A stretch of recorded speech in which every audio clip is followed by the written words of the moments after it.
a great day this has been. We have 24 guys that signed in this class. We think it's an unbelievable class. As this coaching staff is inaugural class, there's a lot of people that had to make this happen. And the thing that I want to make sure I do first off publicly is thank the families. There's a lot of families here that jumped on board here before we won a game at all this year, and they believed in what we were talking to these families about, and the philosophies and what was going to go on. And here we are in the early signing day, and undefeated, playing in the national semifinals. And I just want to say thank you publicly to all the families out there and the recruits who believed in us from the beginning. And this is going to be one heck of a class. We have 8 guys from Ohio. We've 13 states represented, and 14 of these guys are coming in mid-year, which is the highest we've ever had here. And so we're excited to get these guys in here and get to work. So with that, I'll answer any questions. We'll open it up. Third row left. Dan?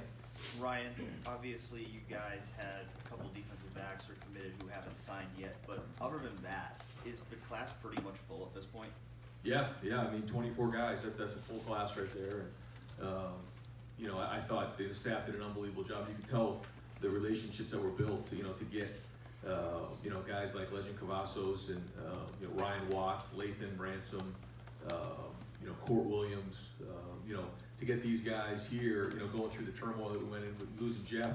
This goes to show you how much these guys love Ohio State, how much they want to be here, and how much they believe in the development that goes on here.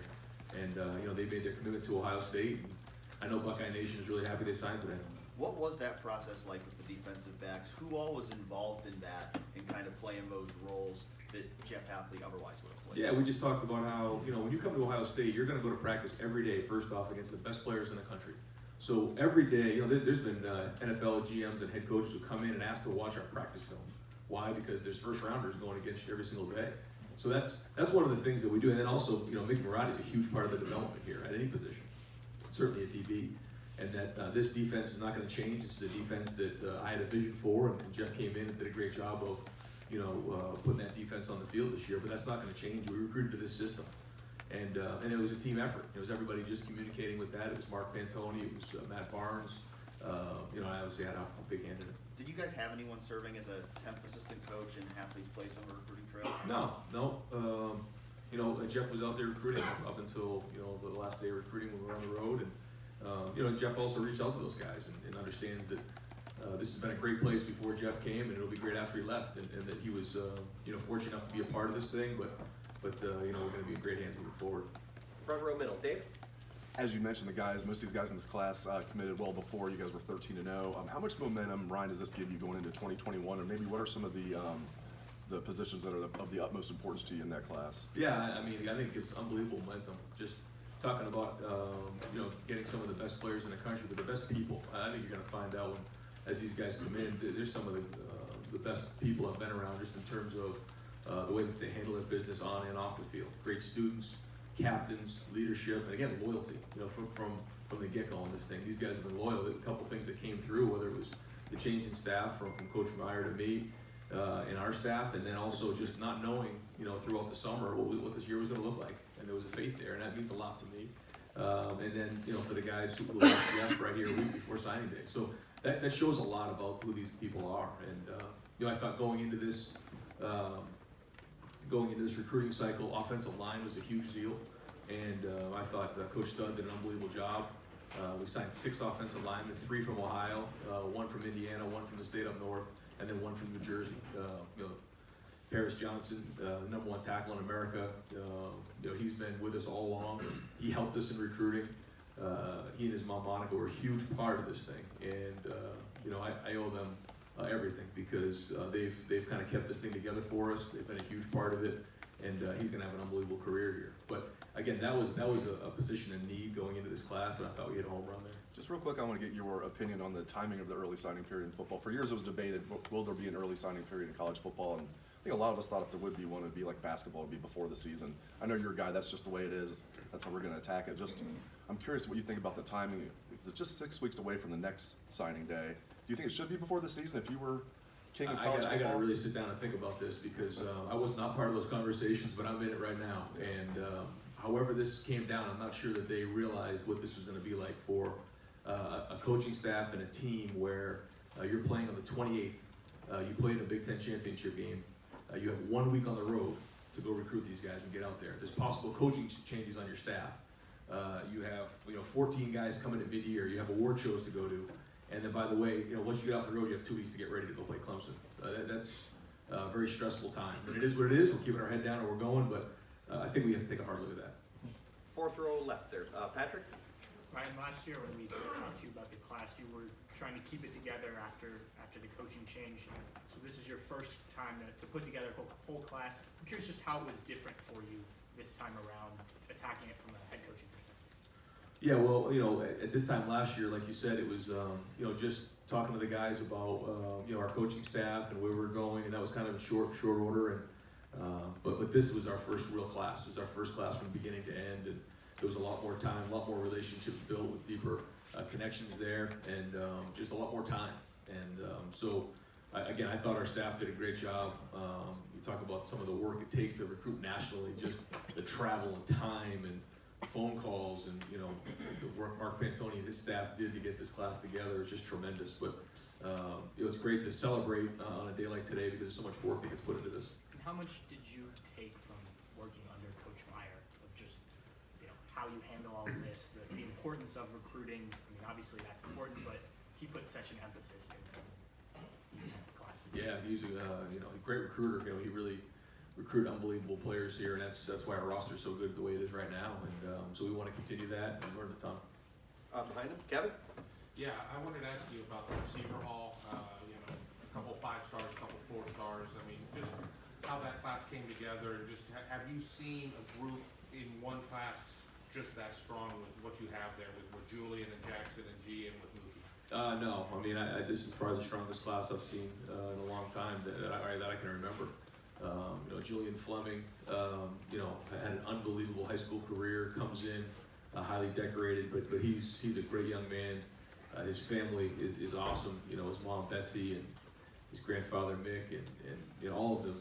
They're really going to help support him while he's here, and that was a hard decision for him to leave Pennsylvania to come here. But he's going to have a great career here, and we think that he has a chance to be a great one. And then, Jackson, you talk about having an unbelievable season. The season he had down there at Rockwall is, again, one of the better ones I've seen in a long time. And, I can't wait to see him on the field. G. Scott is one of those guys that, every time you talk about G. Scott, everybody has unbelievable things to say about it. Why? Because he's not only a great player, but he's a great person. He's been loyal from the get-go. This is a young man from Seattle, Washington, who got a long way to come here. A lot of people had to go through that door and say, hey, no, why don't you stay closer to home? And he stayed loyal the whole time. And he's a big, strong, physical receiver. That has a chance to be great. And then Mookie Cooper, didn't get a chance to play this year because of an eligibility situation in his school. But he's more of a slot receiver. He kind of is going to work inside a little bit, great short area quickness. And so I know he's looking forward to get back on the field and playing. But again, I think those are real weapons. And I think that had something to do with being able to sign 2 quarterbacks in this class with knowing they're coming in with really good receivers. Just about to follow up on that too. With G, you talked about him being a good person. There were the stories coming out of Seattle with him befriending the homeless Buckeye fan and everything. Just talk about G maybe as a person of what he's like off the field. Yeah, he's special.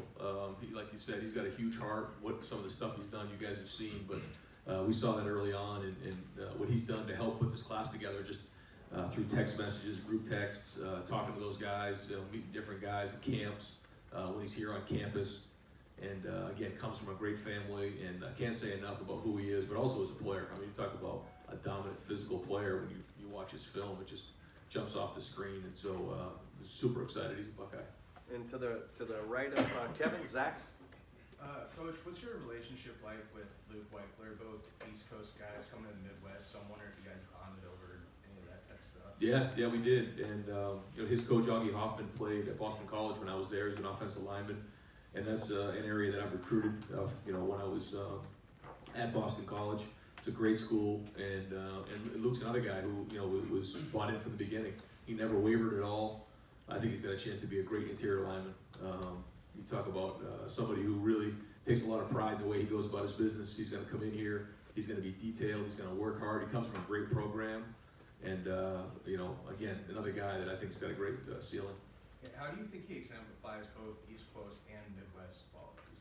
Yeah, well, it's a good question. I think he's definitely got some Jersey in him. You know, he's got an edge to him, but he also has that hard-working mentality that I think, and got a lot of pride and loyalty.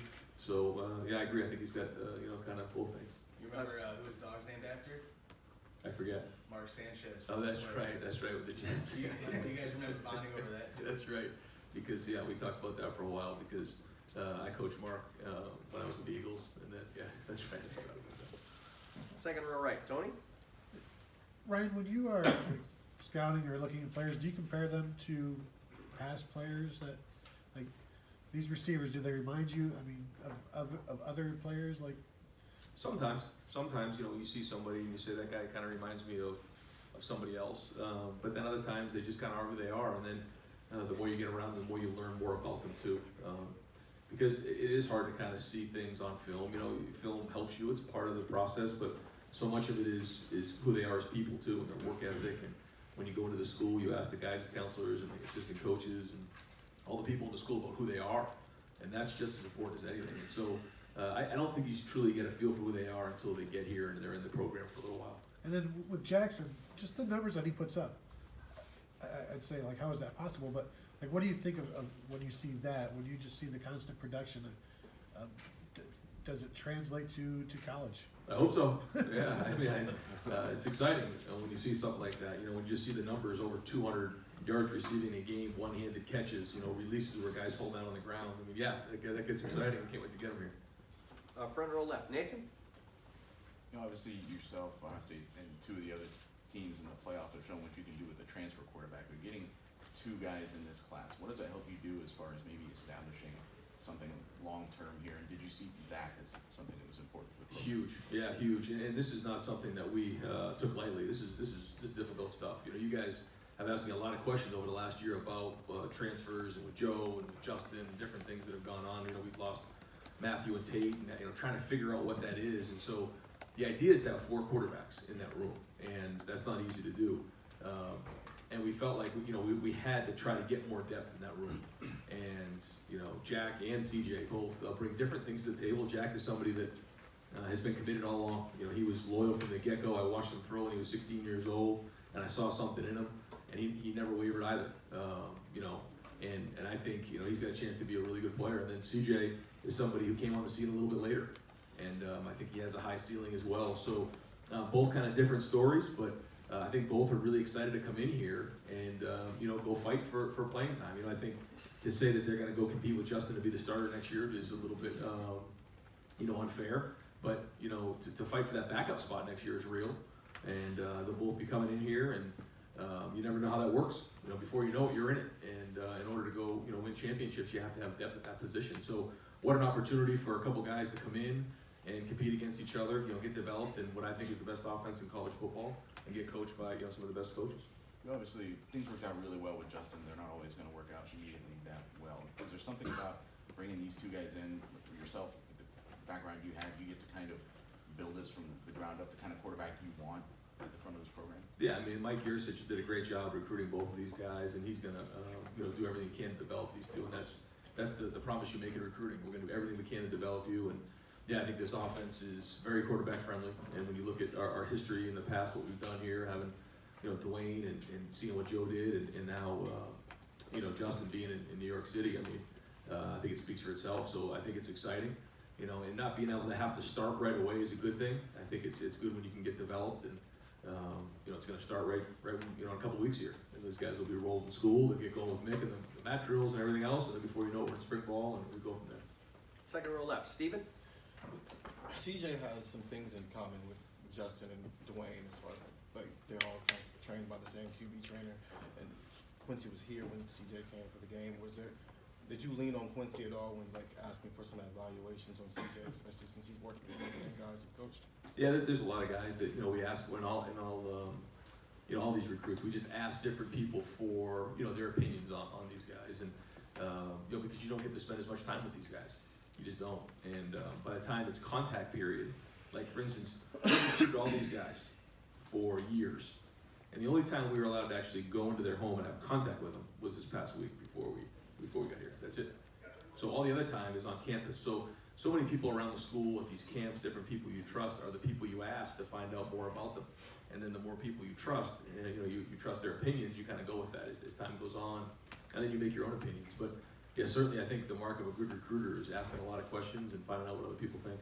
And then you made an emphasis on wanting to, kind of take back Ohio when you first took this job in recruiting, and you did that with this class. You also off to a good start with that with 2021. But the majority of the guys, I think all of these guys in this class are from Southern Ohio. We just saw Joe, a Southern Ohio guy, win the Heisman. What did you guys kind of locate in that area when you guys were looking for recruits? I don't, until you said that, I didn't really notice that, you know what I mean? It's really has nothing to do with the location in Ohio, other than, I think that's maybe just, circumstance more than anything. But, maybe in a couple of years, it'll be all in northern Ohio. But, because I think Trey is from, he's not from Southern Ohio. But there's just kind of trends, I guess, as time goes on. And so, we're just, obviously Ohio has a priority for us and always will. And certainly offensive lineman from Ohio, that was great for us. That was really big, and then we'll keep recruiting Ohio because they have priority, and it means a lot to the people in Ohio to be Buckeyes and to be a part of this thing, and that matters to us. And then lastly, there were some guys in this class before you took the job, and obviously Paris stayed committed the entire time, and Legend decided to decommit, reopen his options, and then came back to the class. Like, what were some of your conversations with those guys when you first took the job and they were getting to know you? Yeah, Paris, it was, we sat down with he and Monica and just said, listen, we want to just kind of start from scratch. And we kind of just literally wiped the slate clean and started from scratch and just got to know each other and spending time with each other and getting to know each other on and off the field. And over time, that relationship and trust grew to where it is right now. And, we had a conversation, emotional conversation, early this morning, just talking about how we're finally here and we made it.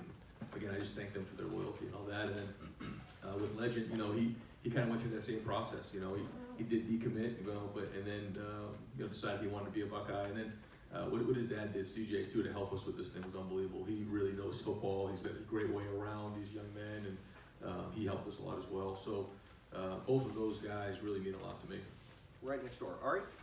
Hey Ryan, in a world where the transfer portal exists, is it easier to get two elite level quarterbacks because they've seen players like Joe Burrow go off and be successful if things don't work out? Like, is it just the world you live in where they have that as a safety blanket? Yeah, I don't know. I try not to think about that. I know it's real. I know it's a real question, but we bring in guys to come in here and develop and get a degree from Ohio State and go play and stay, throughout their career. And we try to, tackle those things as they come up. And I understand the question, but I hope not. I hope people don't leave. You try to bring guys in, but there are situations that come up, and you try to deal with them, one situation at a time. But I know this. I think our future quarterback is much stronger after today. Are you ever going to go into a signing day without complete panic? Because just like last year, you had to keep everything together, and then of course with Jeff this year, you got pretty good at it. I mean, what's it like just those last 48, 50, 60, whatever hours? Yeah. There's a lot of stress. There's a lot that goes into it because there's so much time put into it. And again, it goes back to relationships. And I think if you've built those relationships over time and you've built trust, then when things like this come up, you can kind of just calm the waters a little bit. And I think that's what happened. And one last thing, you have commitments, I think, from 13 different states. I'm in this class, and when Urban Meyer was here, obviously he brought this program into the national spotlight and was taking the already big Ohio State brand and it made it a national brand. But part of that was because he was like a larger-than-life figure that everybody knew. I was wondering if that was going to be able to continue that way with you being in your first year. I was wondering, did you have a lot of challenges continuing to keep that national recruiting approach? What difficulties did you maybe encounter, and how do you think you were able to continue signing like a national, like Urban Meyer-like class in your first year doing this? Yeah, I certainly think that what you say is accurate. I also think that the world's gotten smaller. I think with the internet, with just the way the world is now, no matter where you go, and they see that block O, I mean, it's unbelievable. It doesn't matter. We went up to see Enoch Viamahe. I mean, there were people in Hawaii that recognized me right away, and that was before I coached the game. You go into California, there are Buckeyes everywhere. You go out to Washington, it's unbelievable. Went down to Charlotte, North Carolina, did the Nagurski Award. There was a whole Buckeye club with just hundreds of people.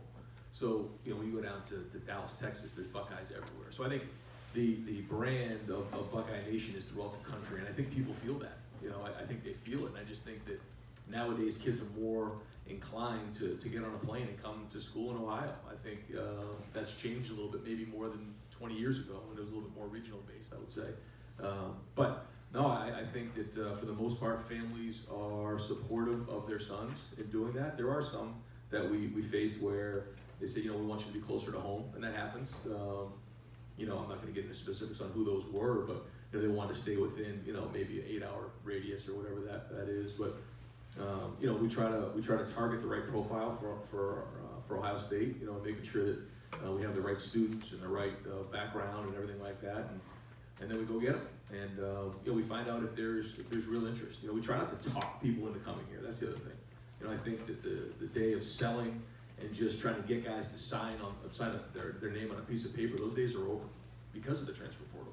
And so you have to talk to them about your school, talk to them about what you're going to do. You have to treat them the same way that they're being recruited, and then you go from there. And so I think our staff did a great job of that, and it's great to see, you know, such a variety of guys throughout the country coming in this class. Ryan, I understand that Ohio State's a big brand. I mean, there's no question about it, but there are other programs in this country that have big brands that can't recruit the way this place has been recruiting the last 7 years. And Urban Meyer had a name to him, you know, and maybe you're building yours now in the playoff undefeated first year, but did you encounter any, when you're on the road, when Urban Meyer would walk into a high school, maybe even with the people, everybody knew who Urban Meyer was. Maybe you didn't have that at the beginning of the year. Was there any difficulties in continuing that? No, I mean, certainly, like you said, you know, Urban's, you know, larger than life when he goes on the road. He's like a rock star and all that. But at the end of the day, I think that these kids want relationships, and they want people who care about their kids, you know. And that's what it comes down to in the end. It's about building the relationships. And then bringing them here, and once they get here, they realize that this is such a special place.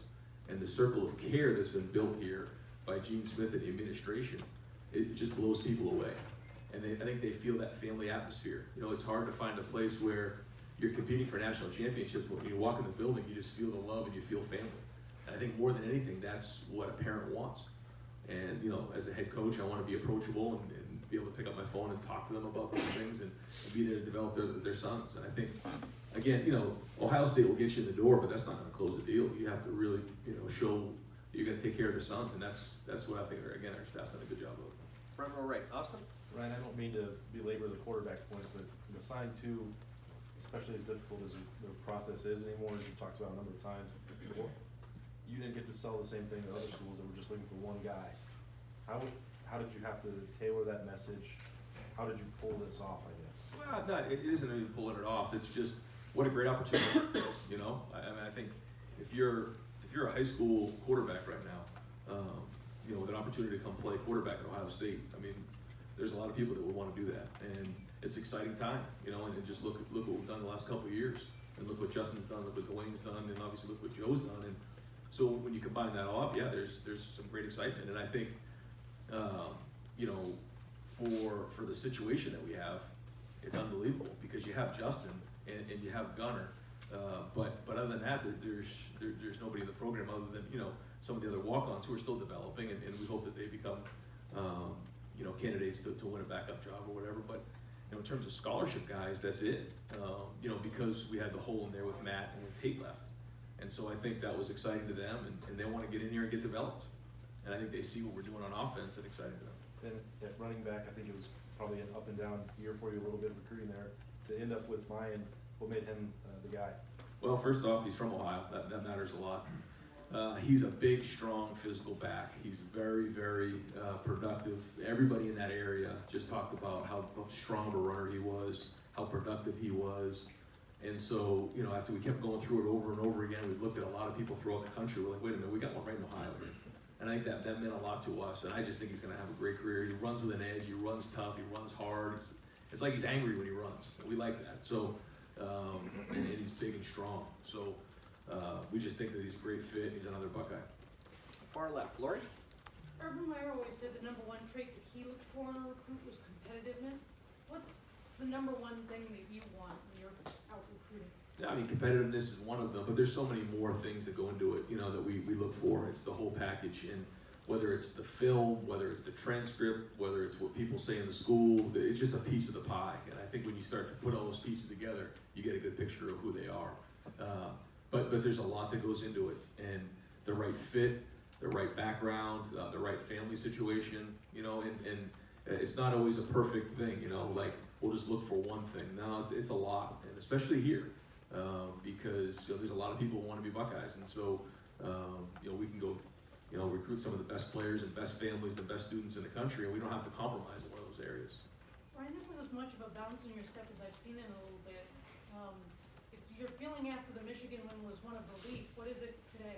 Oh, this is exciting. This is a great day for us. I mean, the amount of work that gets put into putting a class together, the phone calls, the traveling, the meetings, you know, just on a, let's say it's a junior day after spring ball, you know, the meetings in your office to talk to families and all the, you can't imagine the amount of time it takes in recruiting. To put together a class like this, it's just great. And we have great people too.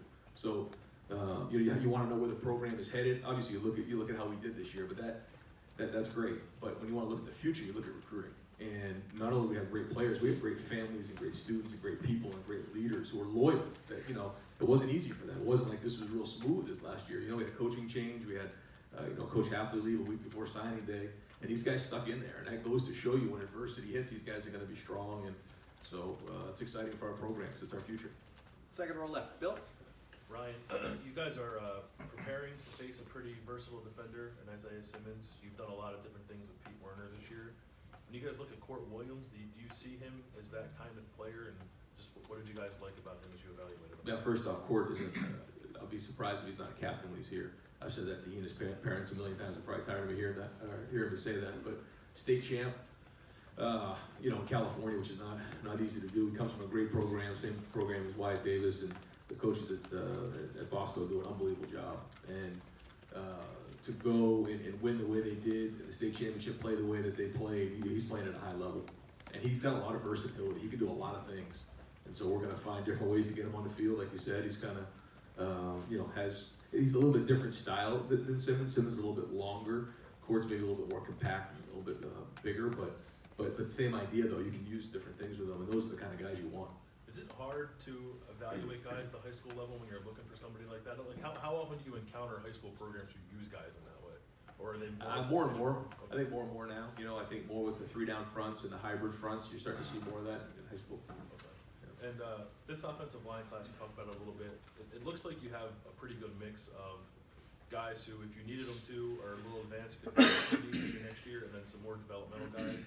Is this the sweet spot for an offensive line group? And then for those developmental players, how important is it that they come from Ohio and neighboring states and not from far away? Yeah, you hit it right on the head. I think it's a great mix. I think you're looking at guys like Paris and Luke who you know, have an opportunity to come in here and compete right away. I think, you know, Trey and Jacob, Josh, you know, they know, you know, they have a little developing to do, whether it's, you know, just playing more, whether it's physically, whatever it is, you know, they need to get in here and just learn the offense, learn what's going on, get bigger, get stronger. You know, Josh Myers took him 3 years to get on the field. There's nothing wrong with that as an offensive lineman, and sometimes that's the best way to go about it. But yeah, like you said, there's a nice combination there. And again, I having those Ohio guys here who are loyal, who, you know, they're going to put years into the program, they're going to develop, they want to get their degree here, they're Buckeyes. Yeah, that means a lot. You need to have that in the program, and these are great guys. I mean, you talk about Jacob James and what he did at Elder this year, and his family are great people. So, you know, we're super excited. Front row right, Bill? Ty Hamilton's the only local kid here. What do you like about him? Is he one of those developmental guys, or what do you like about him? Yeah, I mean, you know, going into this year, you know, Ty had some stuff going on, but nothing huge. And when you look at what Devon did, first off, you know, that's kind of the model. But Larry Johnson saw something in him in camp this year that he really liked, and then all of a sudden he had a great year. He was kind of terrorizing every team he played big, played strong, and you know, I think he's got a chance to be really good. And you know, I think he probably has a chance to have a bigger impact early on in the career than we thought maybe going into this season. So between he and Devon, they really had great seasons. How similar is he to Devon? I think he's different. Yeah, I think Devon's a little bit bigger, you know, and thicker. Ty's a little bit more quicker, maybe a little bit more explosive. But I'm sure if you asked them, they would fight over both of those things. And just having been through the whole cycle for the first time, what was there about the process that you could not have anticipated until you went through it? I mean, I don't think there was anything that I wasn't ready for. You know, it's just the time and it's building relationships and being honest. That's the biggest thing. You know, it's not about getting a sale. You know, I was around a coach one time where, you know, you put a book on your desk and it was about how to close a sale. Like, that's not what recruiting is. It's about building a vision and letting them know what your program is and what you're gonna do for their sons, building that relationships, and then treat them the way they're recruited. That's what it comes down to. And so, when you're honest and you're real with them, then obviously it translates better for when they get here. It's not about getting them to sign, it's about making sure they're successful when they're here. And so we just went with that, trusted it, and it went well. Right next door, Joey? Ryan, during CJ Stroud's announcement, he was saying that after the opening, he played well at the opening. They played with other Ohio State commits, and they reported back to you that this guy's leadership is good. This guy's, I guess, pretty good. Was that when he kind of got on your guys' radar? Yeah. So I mean, like you said, we ask a lot of people about a lot of people, and you know, we got a lot of great feedback on CJ. And yeah, up until then, he was kind of an unknown, and you know, we were looking at a lot of different quarterbacks out there and trying to figure out what was the right fit, you know, in the room with Jack. And so the more we learned about CJ and certainly the senior year that he had, you know, goes to show you how talented he is. And I think those guys are going to get along great. They're going to compete. They're both going to get developed and let them fight it out. But it wasn't like we just flippantly made this decision. I mean, there was a lot of conversation about what was the right fit in that room. And yeah, we asked some of the players, you know, what CJ was like, and we got a lot of great feedback. Of all that feedback, what do you think was the biggest thing they told you? As a person, you know, his communication, his leadership, you know, he handles himself the right way. He looks you in the eye, he shakes your hand. I mean, I think you're talking about somebody who was raised the right way, and he's got a lot of respect and makes great decisions. Over here to the right, Tim? Ryan, speaking of that, I would think Ryan Day, New Hampshire star quarterback, would be the start of this, but what is the prototype, the template you have in your mind as you're looking at quarterbacks now? Is it just wide open, and if this guy is a great player and a great person, I'll make him fit? Just how do you approach that now? The first thing I think you look for is an extraordinary quality. That's what you want, and then you can tailor the offense based on what that quality is, and hopefully you can find two or three, and if you have, you probably have a great one. And that's what we look for. There's a lot that goes into it. There's certainly the aptitude of being able to handle information, you know, see the field, accuracy, athletic ability, size, ability to handle adversity, family situation. You know, what's it going to be like when they're not named the starter? Are they going to, you know, their parents going to come in and ask to transfer right away? I mean, there's a lot of things that go into play, and we do the best we can to make that decision, and we go from there. Hey, one other quickie following up on that. Did you actually ask, like Jack and CJ, hey, give us a 2-year commitment? I mean, you know, does that even come up with the transfer portal situation as it is? I mean, do you ask for some kind of like tacit commitment? No, what we tell them is, you know, that we expect them to be here and graduate. That's what we expect. Yeah. You know, in this day and age, you know, I know that the transfer portal's in there, but that's not even a conversation. That's not even something we bring up.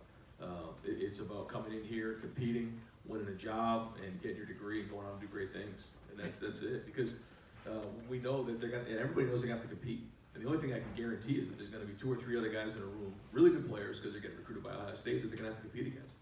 And, you know, if you believe in the system, if you believe in what goes on, you look at what JT and Cardell and Braxton did, you look what, you know, Joe got his degree from here. He fought it out, it was hard, but he got his degree, and things are going good for him, and it went good for Dwayne. And so if you just hang in there and you work through it, good things are going to happen to you, and they'll happen to these guys as well. And really quick, KJ Hill was a signing day commitment way back when and stuff. Is he an example of development that this program can bring along? I mean, do you use him as an example of where you can, you understand what I'm saying? Yeah, how far I has do. he come, I guess, you know, in your mind? Again, I wasn't here when he first got here, Right.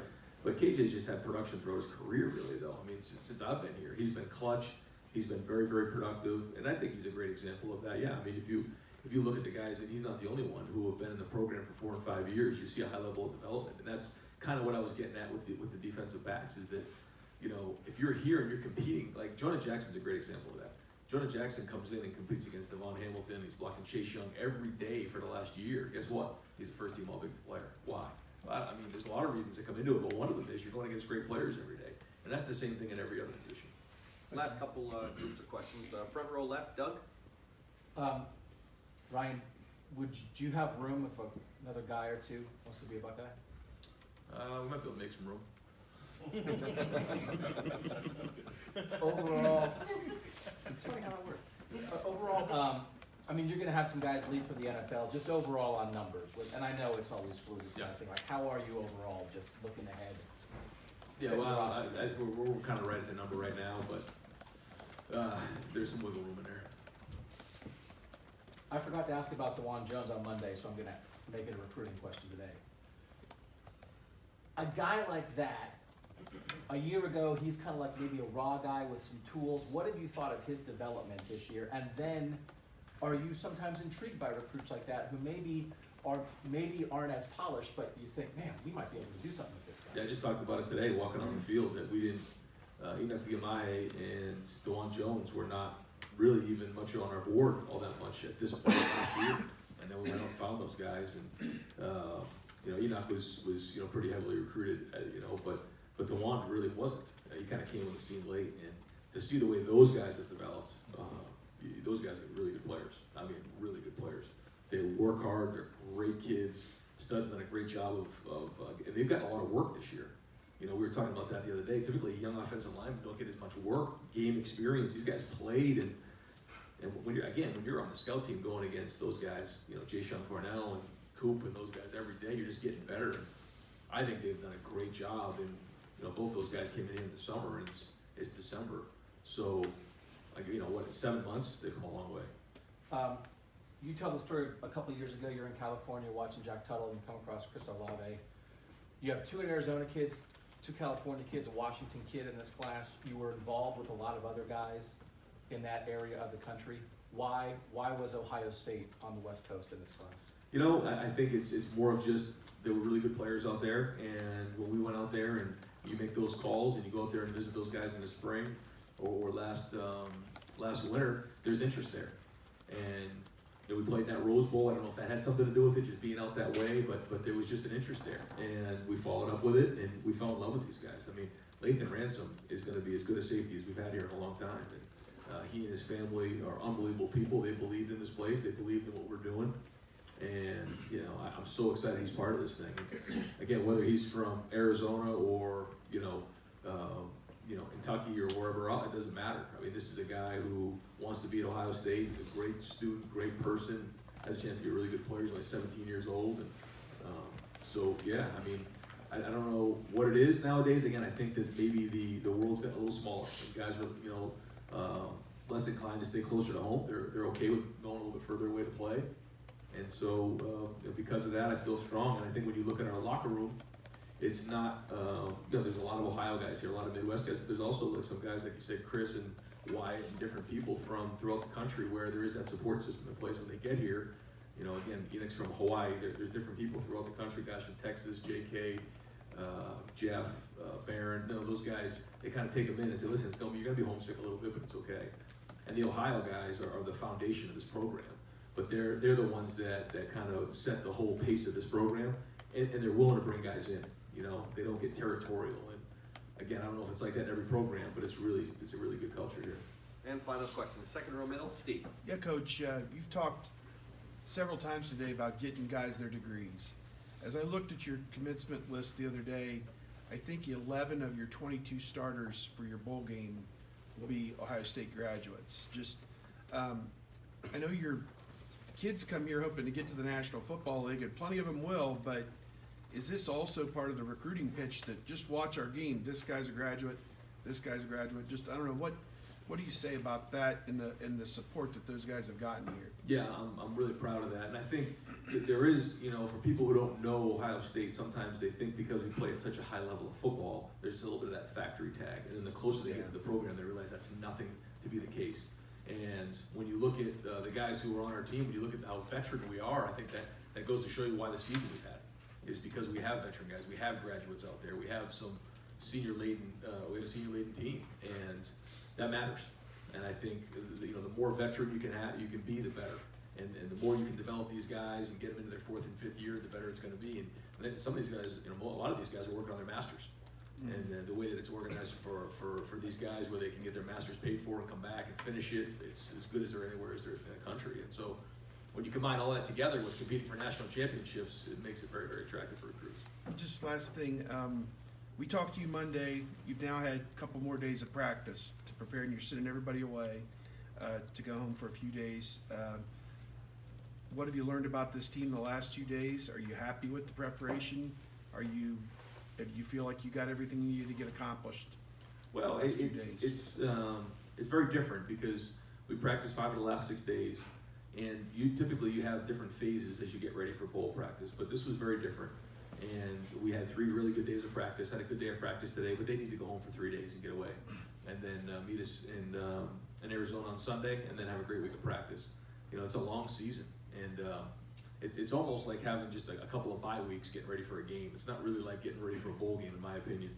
And so I think these 3 days are going to be critical for them to get home. It's only 3 days. You know, you make it. We kind of making it sound like as coaches, like they were going away for a week. You know, they get away from us for a few days. It seems like a long time, but they get home with their families. They deserve it. You know, they need to get some rest, and then see us in Arizona.